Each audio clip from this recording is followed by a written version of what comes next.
Hi అండి. Welcome to our channel. ఈరోజు మన వీడియోలో బీన్స్ తోటి మంచి గ్రేవీ కర్రీని చూపిస్తున్నానండి. అన్నం, చపాతీ, రోటీ దేంట్లోకైనా సూపర్గా ఉంటుందండి. కుక్కర్లో చాలా ఈజీగా కేవలం 10 నిమిషాల్లో తయారు చేసుకోవచ్చండి. చిక్కటి గ్రేవీ తోటి అన్నంలోకి కలుపుకుని తిన్నా భలే రుచిగా ఉంటుందండి. మిక్సీ జార్లోకి వేయించిన 2 టేబుల్ స్పూన్ల వేరుశెనగ గింజలు, అలాగే 2 టేబుల్ స్పూన్ల నువ్వులని వేసుకోవాలి. నువ్వులు కూడా దోరగా ఫ్రై చేసుకోవాలండి. పావు కప్పు పచ్చి కొబ్బరి ముక్కలు లేదంటే పచ్చి కొబ్బరి తురుము ఉంటే తురుమైనా వేసుకోవచ్చు. మొదట మెత్తటి పౌడర్ లాగా చేసుకుని ఆ తర్వాత కొద్దిగా వాటర్ వేసుకుంటూ చిక్కటి పేస్ట్ లాగా తయారు చేసుకుని పక్కన పెట్టుకోవాలండి. స్టవ్ మీద కుక్కర్ పెట్టుకుని అందులోకి ఒక 4 టేబుల్ స్పూన్ల వరకు నూనె వేసుకోవాలి. నూనె వేడైన తర్వాత పావు టీ స్పూన్ ఆవాలు, పావు టీ స్పూన్ జీలకర్ర వేసుకుని ఇవి వేగిన తర్వాత చిన్న ముక్కలుగా కట్ చేసి పెట్టుకున్న ఒక పావు కేజీ వరకు ఉల్లి తరుగుని వేసుకోండి. ఉల్లిపాయ ముక్కలు మగ్గడానికి కొద్దిగా సాల్ట్ వేసుకుని కలుపుతూ మగ్గించుకోవాలి.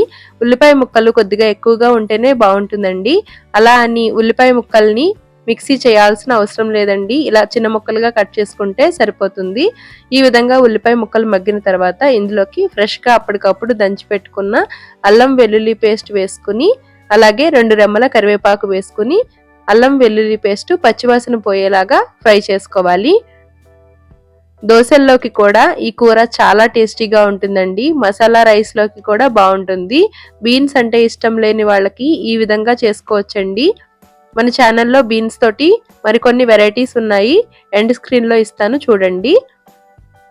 ఉల్లిపాయ ముక్కలు ఇలా సాఫ్ట్గా మగ్గిన తర్వాత చిన్నగా కట్ చేసి పెట్టుకున్న 4 లేదంటే 5 మీడియం సైజు టమాటాల తరుగుని తీసుకోండి. టమాటా, ఉల్లిపాయలు ఇలా ముక్కలుగా కట్ చేసుకుంటేనే కూర టేస్ట్ బాగుంటుందండి. మిక్సీ చేసేస్తే అంత రుచిగా ఉండదు. మూత పెట్టుకుని టమాటాలు కొద్దిగా సాఫ్ట్గా అయిన తర్వాత ఇందులోకి ఒక పావు టీ స్పూన్ పసుపు, 1 టేబుల్ స్పూన్ కారం, కూర రుచికి తగినంత సాల్ట్ వేసుకుని టమాటా ముక్కలు చాలా సాఫ్ట్గా అయ్యే విధంగా కొద్దిగా ఆయిల్ పైకి వచ్చే విధంగా మగ్గించుకుంటే బాగుంటుందండి. ఇలా టమాటా, ఉల్లిపాయని బాగా మగ్గించుకున్న తర్వాత మిక్సీ చేసి పెట్టుకున్న పేస్ట్ని వేసుకోవాలండి. ఇప్పుడు మిక్సీ జార్లోకి మరికొంచెం వాటర్ని వేసుకోవాలి. అలాగే చిన్న గ్లాసుడు వాటర్ని కూడా వేసుకుని గ్రేవీ అడుగంటకుండా మూత పెట్టుకుని మధ్యలో కలుపుతూ మగ్గించుకోవాలండి. ఇదే విధంగా దొండకాయ, గోరుచిక్కుడు, వంకాయతో కూడా చేసుకోవచ్చండి, బాగుంటుంది. ఇప్పుడు ఇందులోకి 1/2 కేజీ బీన్స్ని ఈ విధంగా ముక్కలుగా కట్ చేసుకుని వేసుకుంటున్నానండి.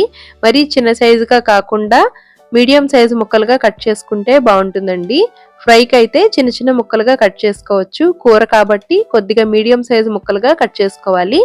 ఇప్పుడు బీన్స్కి ఈ గ్రేవీ పార్ట్ అంతా బాగా కలిసేలాగా కలుపుకోవాలి. ఇలా కలుపుకున్న తర్వాత మనకి కన్సిస్టెన్సీకి తగినట్లుగా ఒక పెద్ద గ్లాసుడు వాటర్ని వేసుకుని కలుపుకోవాలండి. ఒక చిన్న రిక్వెస్ట్ అండి, మీలో ఎవరైనా ఫస్ట్ టైం మన ఛానల్ని చూసినట్లయితే ఛానల్లో ఉండే వీడియోస్ని ఒక్కసారి చూసి వీడియోస్ మీకు నచ్చితే లైక్ చేసి ఛానల్ని సబ్స్క్రైబ్ చేసుకోవడం మర్చిపోకండి. ఛానల్ని మీ ఫ్రెండ్స్ అండ్ ఫ్యామిలీ మెంబర్స్కి సజెస్ట్ చేయండి. ఇలా బాగా కలుపుకున్న తర్వాత ఇందులోకి ఒక 1/2 టీ స్పూన్ వరకు గరం మసాలాని వేసుకోవాలి. మొదట కాకుండా ఇలా చివరిలో గరం మసాలా వేసుకుంటే ఫ్లేవర్ పోకుండా ఉంటుందండి. ఇప్పుడు గరం మసాలా వేసిన తర్వాత ఒకసారి కలుపుకుని కుక్కర్ మూత పెట్టుకుని మీడియం ఫ్లేమ్లో 2 లేదంటే 3 విజిల్స్ వస్తే సరిపోతుందండి. బీన్స్ ఫ్రెష్గా ఉన్నవి తీసుకుంటే ఒక 2 విజిల్స్కే ఉడికిపోతాయండి. కొంచెం ముదరగా ఉన్నవైతే మరొక విజిల్ రానివ్వండి. ఈ విధంగా ఉంటే కూర టేస్ట్ చాలా బాగుంటుందండి. ఇప్పుడు మరొకసారి స్టవ్ ఆన్ చేసుకుని వాటర్ ఎక్కువగా అనిపిస్తే ఒక 2 నిమిషాలు ఉడికించుకుంటే మరి కొంచెం దగ్గర పడుతుందండి. చివరిగా కట్ చేసి పెట్టుకున్న కొత్తిమీర తరుగు వేసుకుని కలుపుకుంటే అద్భుతంగా ఉంటుందండి. తప్పకుండా ఇలా ఒకసారి ట్రై చేయండి. వేడి మీద ఇలా జారుగా అనిపిస్తుంది, చల్లారితే గ్రేవీ కొంచెం చిక్కబడుతుందండి. టేస్ట్ చాలా బాగుంటుంది. ఉదయం లంచ్ బాక్స్లోకి పిల్లలకి ఇవ్వడానికైనా, ఇంటికి ఎవరైనా స్పెషల్గా గెస్ట్లు వచ్చినప్పుడు అప్పటికప్పుడు ఈజీగా ప్రిపేర్ చేయాలనుకున్నా చాలా సులువండి. తప్పకుండా ఇలా ఒకసారి ట్రై చేయండి. ట్రై చేసి ఎలా వచ్చిందో కామెంట్ చేయండి. వీడియో నచ్చితే లైక్ చేసి మీ ఫ్రెండ్స్ అండ్ ఫ్యామిలీ మెంబర్స్కి షేర్ చేయండి. ఛానల్లో నేను పెట్టిన వీడియోస్ని మీరు ఎప్పటికప్పుడు చూడాలనుకుంటే ఛానల్ని సబ్స్క్రైబ్ చేసుకుని పక్కనే ఉండే all video notification button click చేసినట్లయితే మీకు నేను వీడియో పెట్టిన వెంటనే మీకు నోటిఫికేషన్ వస్తుందండి.